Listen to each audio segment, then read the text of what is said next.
At some point, you have to stop using the word coincidence and start using the word connection, because that's what we're going to do today. We're going to talk about what happened in Las Vegas, what happened in New Orleans, and how we can draw a direct connection pretty much to both of these things, because there's so many coincidences, if you will, between them that I find it hard to believe that both of these things happen within hours of each other in very similar manners.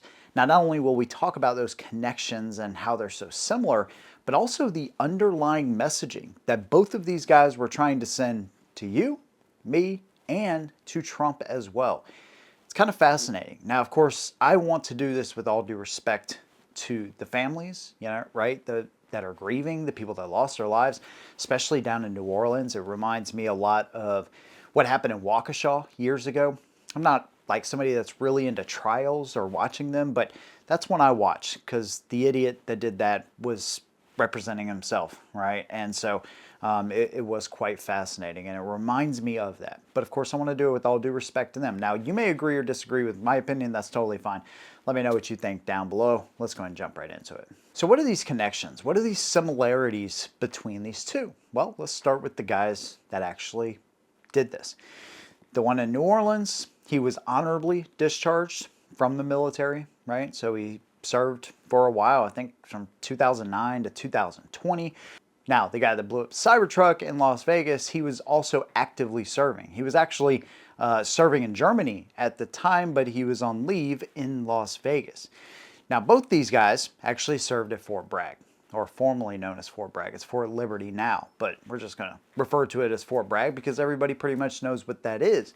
And while there's a lot of people that come through there, and they're not saying there's like an overlap in the time period that these guys were there, it's just one of those little coincidences that I think is kind of interesting. Maybe the guys did meet each other there, maybe not, but still, I think that is that's one small part of it.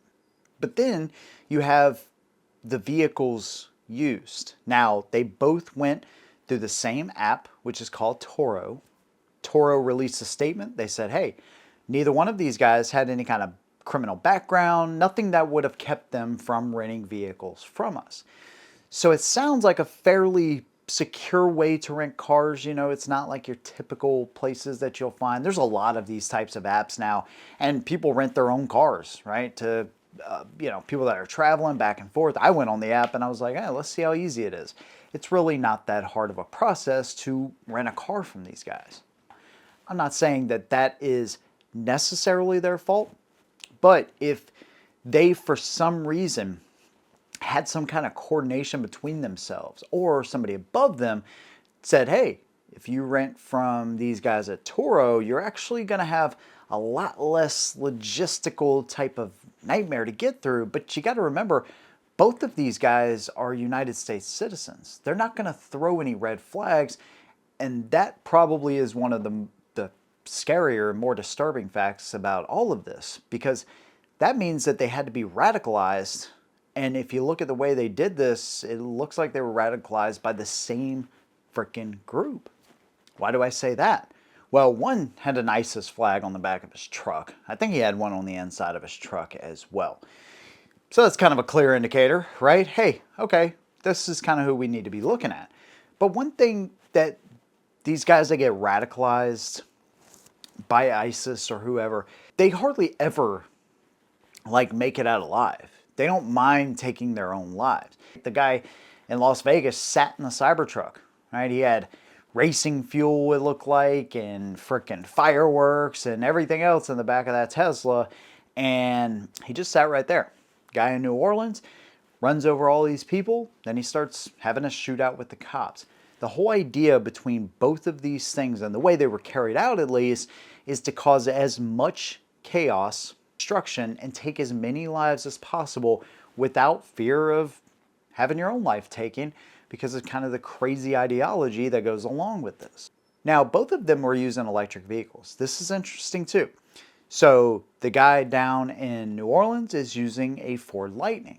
You may say, well, what does that really have to do with anything? Well, if you know anything about electric vehicles, especially trucks like that, they are freaking heavy. There's actually a concern over having so many electric vehicles on the road, and then you start talking about electric like 18 wheelers, you're going to put a massive amount of strain on the infrastructure that we already have that's kind of crumbling around us already. These things weigh a lot. I mean, the batteries, they weigh a ton, literally. And so with all that extra weight, unfortunately, it's going to do more damage. And the thing about the Ford Lightning too, it kind of sits low to the ground. So you're not necessarily going to be, kind of going over people, if you know what I'm saying. It doesn't sit high like, a regular truck, or like a Raptor or a TRX or something like that. There's something that has a stock lift on these.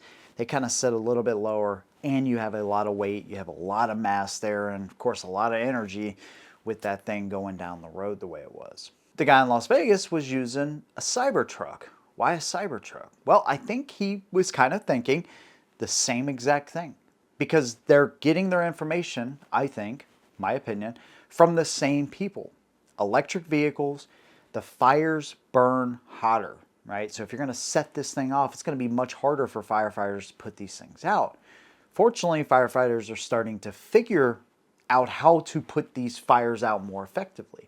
So in Las Vegas, they put a blanket, some kind of fire retardation blanket over the fire itself, use a sprinkler system to help mitigate that fire and put it out fairly quickly.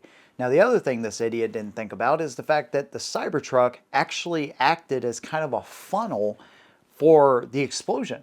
Kind of went just straight up, right? If it had been a regular car, it would have definitely shattered the windows in that hotel in Trump International, but it didn't.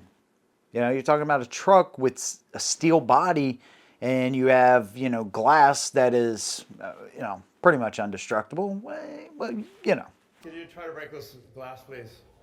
Sure? Yeah. Oh my fucking god. Well, maybe that was a little too hard. But regardless, you have a very tough, heavy vehicle, and everything just kind of went right up. And so there were some logistic things they didn't necessarily think about, but both of them wanted to do massive amounts of damage. The one at Trump International almost reminds me of the whole Oklahoma City. That's kind of what I think they were trying to do, just obviously not executed that well, thank God. So what does all this mean, right? What is the messaging here? Well, the messaging is pretty simple for you guys, because I've been talking about this for literal years now, and that is vigilance, right?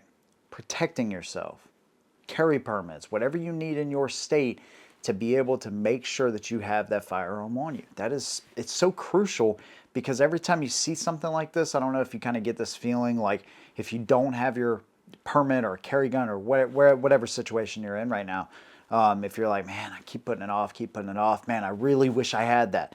And then everything kind of dies down, and, you go on about life, and then something else happens, and like, I don't wish bad on anybody, but at the same time, you can see this thing happen. I mean, it's just it's almost like the Waukesha thing. That was a Christmas parade, right? This is a New Year's celebration, right? So if you're in places with a lot of crowds, especially, sometimes you have to, sometimes you got to be paying attention. That's the biggest thing. I'm not telling you you should always sit inside and just kind of be by yourself and be scared of the world, but having a firearm, being trained with that firearm especially, and also just staying vigilant and knowing that sometimes things like this happen, right? But if you're on the lookout, I saw an interview with one guy, and fortunately him and his wife were able to get out of the middle of the street before they got hit, right? So just kind of paying attention to what's going on around you could potentially save your life one day, as much as a firearm can as well. And there's some things you just can't avoid, right? I think that's part of the messaging here too. Sometimes you just can't avoid it. I saw something earlier. It's super tragic. This guy was speeding down this road on New Year's Eve. A family of 4 was backing out of their driveway. Every single one of them lost their life. The driver, not even a scratch, I don't think. So unfortunately, things do happen, but there are certain situations that you can still keep in your control. And, you know, there's a lot of talk about 2025 being one of those years that it's going to be really dangerous for us, right? And so that could be true, right? There's talk of people that are trained here by Al Qaeda and ISIS that are already here. And I believe that 100%. So again, it's going to be one of those things where you just have to pay attention, especially when you go out in crowds or even at a hotel or wherever you may be, because things like this unfortunately happen. And what's the messaging to Trump? Well, first of all, there's a message to Elon Musk and Trump, I think, with the Trump International. There's no other reason that he would have chosen that specific hotel. Maybe his intention wasn't to necessarily bring down the building, but to send a message to Trump that he's not out of the woods, right? Inauguration Day is coming up. There's a lot of events that are coming up potentially where Trump could be the target of something. And I hope that his team, Secret Service, all those guys are on top of it and taking this to the most serious degree, because again, there's still a lot of people that really hate this guy. And if there's as many people here that are trained under ISIS as what some people are reporting or saying, like I said, it could be potentially a dangerous situation. And again, I don't want to sit here and say, oh my God, you got to stay inside your whole life. Not saying that at all. Just keeping an eye out on you, your family, and things going on around you. If it don't feel right, sometimes it's not right, and you may just want to go with your gut instinct a lot of the times. So there you go. There's very simple kind of things you can do, but we've talked about that before, of course. Just paying attention, and of course, caring every single day. That's my opinion on everything going on. A message sent to you and me, a message sent to Trump, Elon Musk, the incoming administration, and hopefully those guys are doing everything they can to protect Trump and his team, of course, and you have to protect yourself. That's my opinion. Let me know what you think down below. If you like what I do, consider subscribing. See you in the next one, and as always, hold them down.